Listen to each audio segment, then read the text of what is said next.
Hello guys, welcome back to my channel learn with play. आज का topic है if का यूज़ हम पास्ट में कैसे करते हैं। अगर मगर लेकिन वाले सेंटेंसेस जहाँ पर हम इफ़ का यूज करते हैं वहाँ पर हम इफ़ का यूज अगर हम पास्ट की कोई बात बता रहे हैं जो बीत चुका है तो वहाँ पर हम इफ़ को कैसे यूज करते हैं, उसके सेंटेंसेस को हम कैसे ट्रांसलेट करते हैं, कैसे बोलते हैं स्पोकन इंग्लिश में।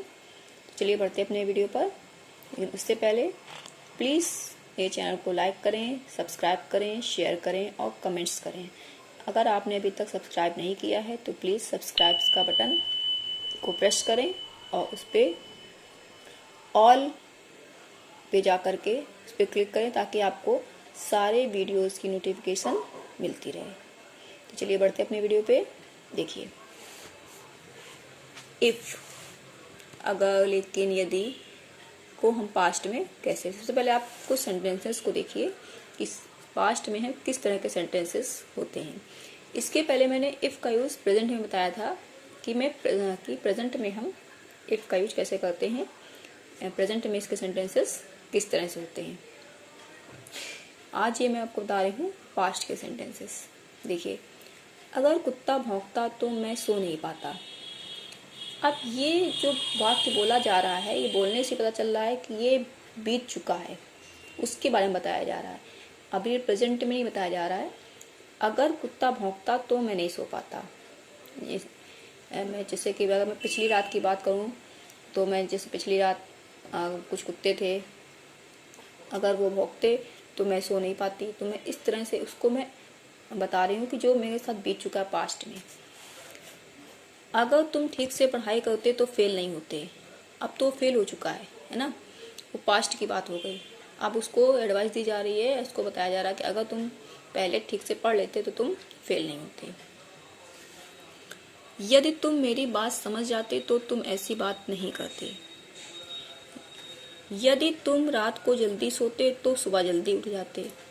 तो इस तरह से जहाँ पर हम बीते हुए कल के बारे में बात कर रहे हैं और उन सेंटेंसेस में हम अगर, यदि, इस टाइप के शब्दों का यूज कर रहे हैं तो वहाँ पर हम इनको कैसे ट्रांसलेट करेंगे, उसका स्ट्रक्चर क्या होता है, उसको हम कैसे बोलते हैं, ये मैं आपको बताने वाली हूँ। तो चलिए सबसे पहले बात करते हैं स्ट्रक्चर की।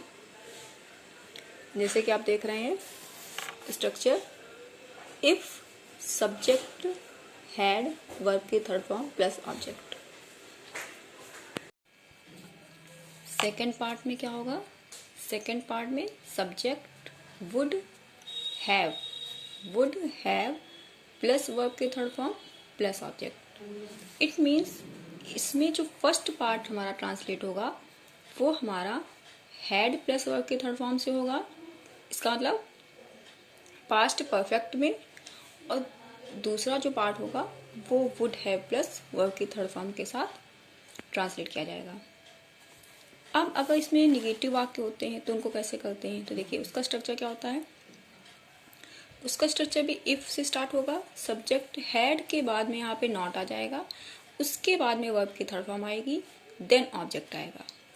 इसी तरह इसमें हो जाएगा सब्जेक्ट प्लस वुड के बाद में नॉट, फिर हैव, यानी कि वुड हैव के बीच में नॉट आएगा, यहाँ पर हैड के बाद में नॉट आएगा, प्लस वर्ब की third form plus object. Verb की थर्ड फॉर्म दोनों में यूज करनी है हमें, ठीक है। और केवल नॉट का इसमें कि हमें वुड हैव के बीच में नॉट लगाना है और हैड के बाद में नॉट लगाना है। तो ये इसका निगेटिव का स्ट्रक्चर है।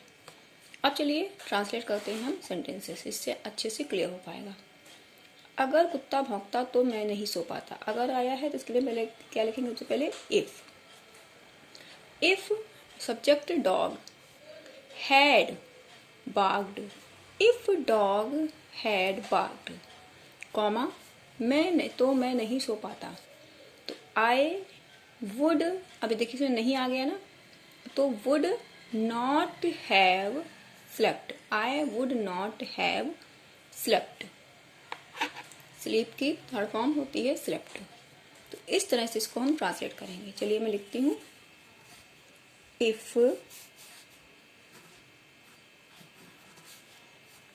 If dog had barked। अब इसमें हमारा सब्जेक्ट चाहे सिंगुलर हो या प्लूरल हो, हमें सब में हैड का यूज करना है। तो इसमें हमें इसकी कंफ्यूजन नहीं है कि हमें सिंगुलर के साथ क्या लगाना है या प्लूरल के साथ क्या लगाना है। यहाँ पर डॉग हमारा सिंगुलर है तब भी हम हेड लगाएंगे, अगर यहाँ पर डॉग्स होता तो भी हम हेड का ही यूज करते। barked, I would not have slept, इस टाइप से। ठीक है, वुड नॉट को आप कंस्ट्रक्शन में वुडंट भी बोल सकते हैं, लिख सकते हैं। ठीक है, अगर तुम ठीक से पढ़ाई करते तो फेल नहीं होते। अगर तुम ठीक से पढ़ाई करते तो फेल नहीं होते। तो if you had worked, third form आएगी यहाँ पे, worked hard, comma, you would not have failed, इस टाइप से। आगे देखते हैं, यदि तुम मेरी बात समझ जाते तो तुम ऐसी बात नहीं करते। इफ यू हैड, अब समझ जाते कि क्या होती है, अंडरस्टैंड, है ना। तो यहाँ पे अंडरस्टैंड कि हम थर्ड फॉर्म का यूज करेंगे, क्या हो जाएगी, अंडरस्टूड। ठीक है ना, क्या हो जाएगी, understood. If you had understood, ठीक है ना, मेरी बात, my point, my point. If you had understood my point, comma, you, तुम ऐसी बात नहीं करते, you would not have talked so, ऐसी बात नहीं करते। बात करने की क्या होती है, टॉक, टॉक की थर्ड फॉर्म आ जाएगी टॉक्ड सो, या इसको टॉक्ड लाइक दिस भी हम लिख सकते हैं। आगे, यदि तुम रात को जल्दी सोते तो सुबह जल्दी उठ जाते। If you had slept early at night, comma, you would have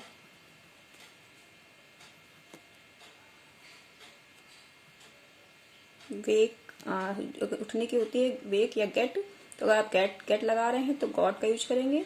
अगर आप वेक लगा रहे हैं तो यहाँ पर वेक, वोक और woken. Early in the morning.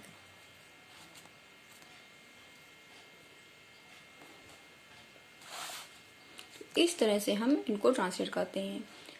आप जब बोल रहे हैं तो आपको कॉमा लगाने की कोई जरूरत नहीं है, लेकिन जब आप ट्रांसलेट करेंगे तो इस बात का ध्यान रखेंगे कि आपको कॉमा लगाना जरूरी है। ठीक है, अदरवाइज ये सेंटेंस रिटन में रॉन्ग हो जाएगा। तो आई होप आप लोगों को इफ का यूज पास्ट में कैसे करते हैं अच्छे से समझ में आ गया होगा। तो चलते हैं, मिलते हैं अगले वीडियो पर, तब तक के लिए बाय बाय, थैंक यू।